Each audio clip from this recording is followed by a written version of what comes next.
안녕하세요. 맥스 강좌를 진행하는 또자입니다. 이번 시간은 재질, 이제 저번 시간까지 스탠다드 재질을 이용해서 재질을 편집하는 방법에 대해서 알아봤는데요. 이번 시간은 다른 방법을 한번 알아보도록 하겠습니다. 레이 트레이스라고 하는 재질에 대해서 한번 알아볼 건데요. 스탠다드 재질보다는 레이 트레이스 효과를 만드는 데 있어서 훨씬 더 탁월하다는 장점이 있습니다. 예제를 통해서 한번 볼 거고요.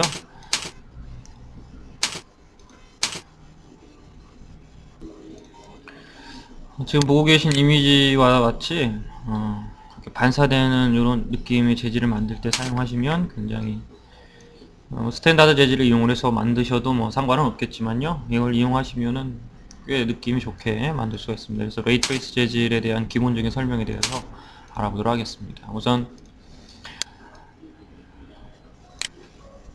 주전자를 하나만 만들어 보도록 할까요?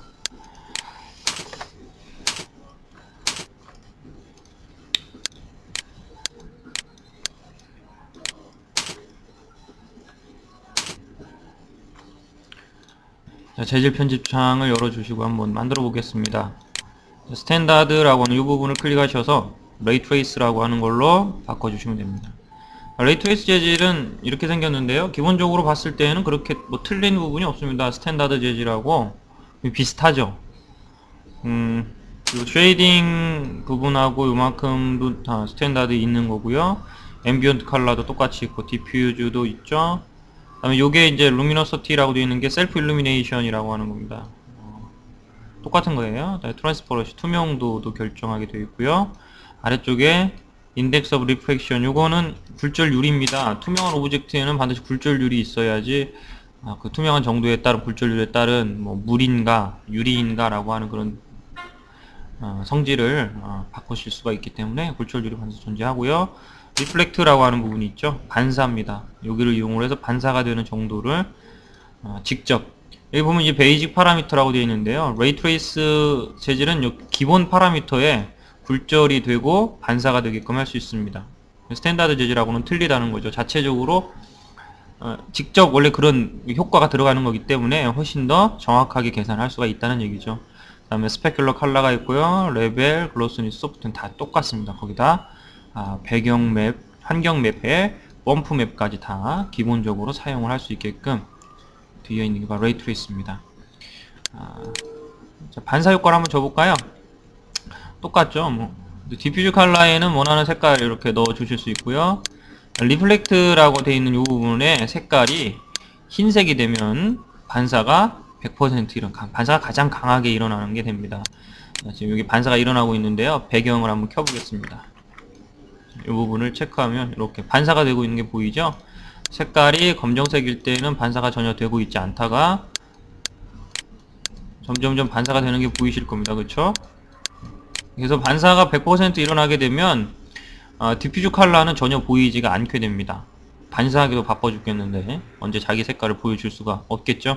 근데 스탠다드 재질에서는 디퓨즈 컬러를 빨간색으로 해놓고서 반사를 한번 줘볼까요? 이렇게 주죠. 리프렉션에다가 레이 트레이스 맵이라고 하는 맵이죠. 재질하고 틀립니다. 이렇게 주게 되면, 자, 배경을 이렇게 만들어 보겠습니다. 자, 똑같이 리프렉션 100 들어간 건데요, 자, 여기도 반사가 100 들어간 겁니다. 틀리죠?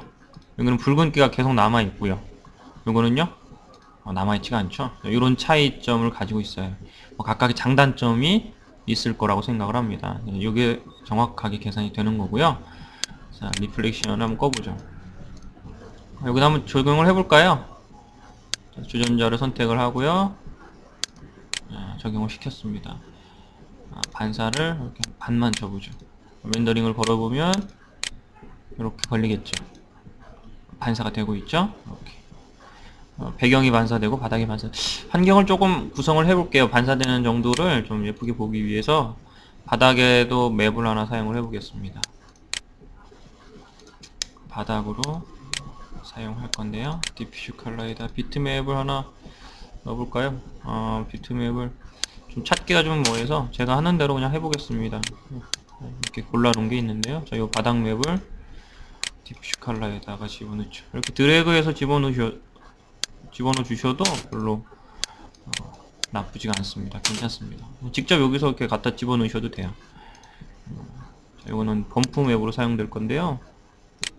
이렇게. 자, 이 이미지를 잠깐 볼까요? 이렇게 생긴 이미지는 이제 디퓨전 맵에 들어가고, 이렇게 생긴 이미지는 범프에다 들어갈 겁니다. 흑백이죠. 이쪽이 더 어둡기 때문에 범프에서는 어두운 부분이 쑥 들어가게 됩니다. 그래서 요 이미지의 요 부분이죠. 블럭과 블럭 사이에 여기가 좀 이렇게 푹 파여서 있는 그런 느낌을 만들고 싶은데 모델링으로는 안 되겠고, 맵핑을 할 때 이런 범프 맵을 사용하게 되면 이렇게 어둡게 되어 있는 부분이 다 이렇게 울퉁불퉁한 그런 느낌을 만들게 되겠죠. 이렇게 해서 범프 맵하고 디퓨전 맵이 같이 이렇게 존재하는 것들은 따로따로 사용을 해주시면 들어가고 싶은 부분만 들어가게끔 해줄 수도 있어요. 이렇게 해서 범프 수치를 조금 높여주고요. 블러가 좀 부드럽게 만들려고 이제 일부러 1.0이 기준인데 약간 좀 줄이겠습니다. 범프도 디퓨저도 마찬가지로. 자, 여기 이제 바닥에 들어갈 거예요. 자, 들어갔죠? 켜보겠습니다. 자, 이렇게.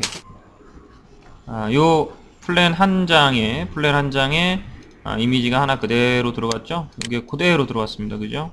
한 장이 그대로 들어왔는데 주전자의 입장에서 봤을 때는 너무 커요. 그래서 사이즈를 좀 줄이겠습니다. 타일링을 좀 많이 해주죠.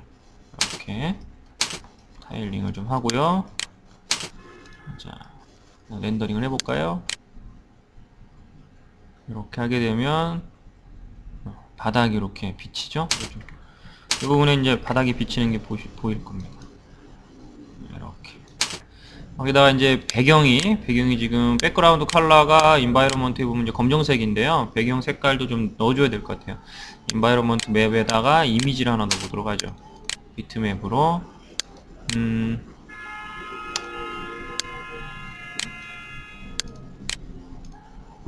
요 이미지를 한번 넣어볼까요? 오케이.